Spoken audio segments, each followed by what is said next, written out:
Hello दोस्तों, कैसे हो आप सभी। आज मैं आपके लिए कहानी लेकर आई हूँ। जब माँ के मरने के बाद बेटों ने पढ़ी वसीयत तो उनके होश क्यों उड़ गई। कल्याणी जी अपने कमरे में बैठी बाहर रिश्तेदारों की बातें सुन रही थी और आंखों से आंसू झरझर बह रहे थे। उनके दोनों बेटे साथ में रहने को तैयार नहीं थे। रमन और नमन कितने प्यार से पाला था दोनों को। वह कमरे में लगी अपने पति की तस्वीर की तरफ देखकर कह रही थी, अब मुझे अकेला क्यों छोड़ गए। जब कल्याणी जी ब्याह कर आई, उनके पति रामलाल और उनकी माँ ने एक कमरा किराए पर ले रखा था और रामलाल जी सब्जी का ठेला लगाते थे। कल्याणी जी 4 बहनें और एक भाई था। बड़ी 3 बहन और भाई की शादी तो पापा ने जैसे तैसे कर दी थी, पर कल्याणी के विवाह से पहले वे चल बसे। फिर तो जैसे उसकी भाभी के पंख निकल आए हों। पूरा दिन बेड पर पड़ी रहती थी। कभी बेटे के रोने का बहाना बना देती। माँ पूरा दिन घर के काम में लगी रहती। मैं भी थोड़ी बहुत जो सिलाई मिल जाती वह कर लेती। भाई भी ठेले पर मेकअप का सामान बेचता था। तो बाजार में रामलाल जी से उनकी मुलाकात होती रहती थी। एक दिन रामलाल जी की माँ मेरे भैया से कहने लगी, बेटा कोई लड़की हो तो बताना। तो भैया घर आकर माँ से बात करते हैं और बताते हैं, बहुत शरीफ इंसान है, परिवार में सिर्फ माँ बेटा हैं, कल्याणी सुखी रहेगी। तो माँ हाँ कर देती है। मंदिर में सिंपल सी शादी कर देते हैं और मैं अपने ससुराल आ जाती हूँ। सासू माँ का स्वभाव भी बहुत अच्छा था। 1 महीने बाद एक दिन मैंने सासू माँ से कहा, माँ जी अगर आप कहें तो मैं अड़ोस पड़ोस से थोड़ा बहुत सिलाई का काम ले लूँ, थोड़ी कमाई बढ़ जाएगी। तो सासू माँ कहती है, बहू मुझे तो कोई एतराज़ नहीं है, तुम रामलाल से बात करके देख लो। ठीक है माँ जी। वह रामलाल से पूछती है तो वे कहते हैं, वैसे तो खर्चा आराम से निकलने लग रहा है। देखिए जी, आगे परिवार बढ़ेगा तो खर्चे भी बढ़ेंगे, इसलिए अगर थोड़ा बहुत पहले ही जोड़ लें तो परेशानी नहीं होगी। जैसा तुम्हें ठीक लगे कल्याणी। तो मैं सिलाई का काम शुरू कर दिया। सबको काम पसंद आया तो पड़ोस से अच्छा काम मिलने लगा। कुछ समय बाद मैं प्रेग्नेंट हो गई तो मेरे पति कहने लगे, कल्याणी अब तुम अपना ध्यान रखो, काम पर ज़्यादा जोर मत दो। तो मैंने कहा, जी मुझे कुछ परेशानी होगी तो मैं नहीं करूँगी। पर 9वां महीना लगने तक सिलाई का काम करती रही। पूरा समय होने पर मैंने प्यारे से बेटे को जन्म दिया और हम सब ने उसका नाम रखा रमन। रामलाल जी और सासू माँ तो खुशी से झूम उठे थे। 2 महीने का हो गया तो मैं फिर से सिलाई शुरू कर दी। मैं जल्दी जल्दी घर का काम कर लेती। अपने पोते को सासू माँ संभाल लेती थी। वह साल भर का हुआ तो एक दिन वह कहने लगे, कल्याणी सरकार की तरफ से प्लॉट के फार्म भरे जा रहे हैं, सोच रहा हूँ भर दूँ, पर अगर निकल जाता है तो एक तय रकम देनी होगी। तो कल्याणी कहती, आप चिंता मत करिए, कुछ पैसे मेरे पास सिलाई के जमा हैं, कुछ जो आप खर्चे के लिए देते हो उसमें से भी बचत करी हुई है, और इतने प्लॉट निकल जाता है तो मैं और भी जोड़ने की कोशिश करूँगी।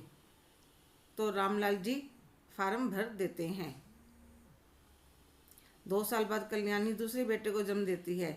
उसका नाम रखते हैं नमन। वह 1 महीने का ही होता है कि उनका प्लॉट भी निकल जाता है। कल्याणी ने सारी जमा रकम अपने पति रामलाल के हाथ में दे देती है। वह गिनते हैं तो कहते हैं, कल्याणी पैसे पूरे हैं, सच तुम्हारी जैसी पत्नी पाकर मैं धन्य हो गया, तुम कितनी कार्यकुशल हो। पैसे जमा करवाने पर प्लॉट कल्याणी के नाम पर हो जाता है। रामलाल की माँ भी ऐसी बहू पाकर अपने आप को बहुत भाग्यवान समझती थी।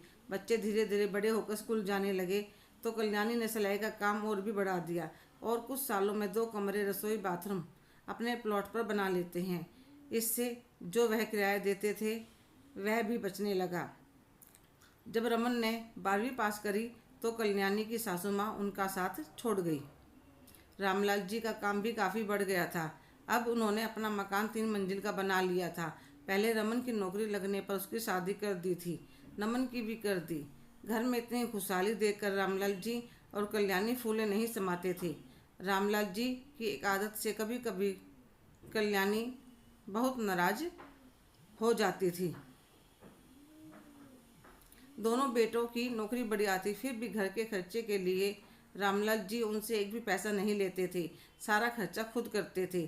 कल्याणी जी ने कई बार कहा भी कि थोड़ा बहुत बेटों से लिया करो, अपने पास कुछ जमा किया करो, थोड़ा बहुत पैसा अपने पास भी बचा कर रखना चाहिए।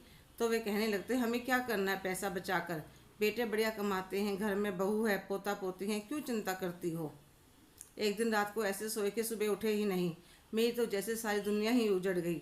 सारी रिश्तेदारी इकट्ठा हुई, रोना पीटना, बहू बेटे मेरे पास बैठे रहते, पूरा ध्यान रखते। 2 महीने हो गए, धीरे धीरे सब नॉर्मल होने लगे। थोड़ा समय ही बीता था कि दोनों बेटों बहुओं की आपस में लड़ाई होने लगी, क्योंकि घर खर्च करने की किसी को आदत नहीं थी ही नहीं। एक दिन कहने लगे, यह मकान बेच देते हैं, अपना हिस्सा लेकर जिसका जहाँ दिल करे वहाँ रहे, अपने हिसाब से खर्च करें। कल्याणी जी अपने कमरे में बैठे रामलाल जी की तस्वीर की तरफ देखने लग रही थी। एकदम से 2 मिनट के लिए उनकी झपकी लग गई, तो उन्हें ऐसा लगा रामलाल जी उनके पास बैठे हैं और कह रही हूँ, कल्याणी तुमने तो जिंदगी में कभी हार नहीं मानी। कैसी भी परिस्थिति आई हमेशा अपनी सोच सूझबूझ से उसका समाधान निकाला, तो आज ऐसे हताश क्यों बैठी हो। उठो, समस्याओं से भागो मत, जो है उसका मुकाबला करो। और कल्याणी एकदम से आँख खोलती है। सामने कोई नहीं था। उन्हें नॉर्मल होने में 5 मिनट लगते हैं, फिर कुछ फैसला करके बाहर आती है। सभी रिश्तेदार उनकी तरफ देखकर कहते हैं, कहिए आपकी क्या राय है। आपके बेटे मकान को बेचना चाहते हैं और मिलने वाली रकम के 2 हिस्सा करना चाहते हैं। जब हमने कहा कुछ रकम माँ के लिए भी रखनी चाहिए, तो कहने लगे, माँ को पैसों की क्या जरूरत है, 6 महीने बड़े के पास रह लेगी, फिर 6 महीने छोटे के पास। तो कल्याणी जी सभी के सामने हाथ जोड़कर कहती है, आप लोग हमारे घर आए, हमारी समस्या का समाधान करना चाहा, आपका बहुत धन्यवाद। पर मैं आप सबके सामने कहती हूँ, यह मकान मेरे पति की कमाई का बनाया हुआ है और मेरे नाम पर है।